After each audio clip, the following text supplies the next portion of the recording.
Kryeministri i vendit Edi Rama në konferencën e sotme për mediat prezantoi një paketë remasash për mbrojtjen e hapësirave publike dhe zbatimin ligjor të lejeve të ndërtimit. Në fokus është lufta kundër ndërtimeve të palishme dhe shkeljeve të ligjit nga individ, kompani dhe zhvillues. Një nga ndryshimet kryesore është krijimi një liste së zezë ku do të regjistrohen të gjithë ata që shkelin ligjin.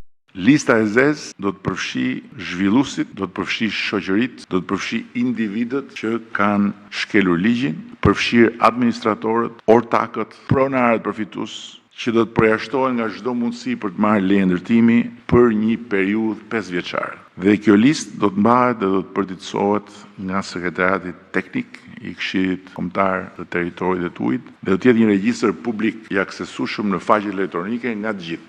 Dhe gjithë ky proces ndalimi do të thotë që nëse një subjekt ka kryer punime në kundërshtim në shkelje të lejes së miratuar nga organi kompetent, Rama njoftoi gjithashtu se nuk do të lejohet më hyrja e qytetarëve në banesa të papërfunduara, pa marrë certifikatën e përdorimit dhe pa u pajisur me hipotekë. Nuk do të lejohet më që në godinat, pallatet pa certifikat përdorimi të lidhet ujë dhe të lidhen dritat. Nuk do të lejohet më.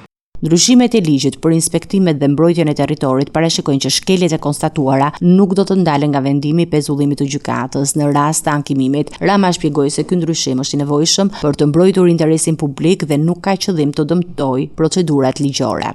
Anatemim publik, po ky që po them unë nuk është anatemim publik. Më fal, lere strukturat. Ky që po them unë nuk është anatemim publik.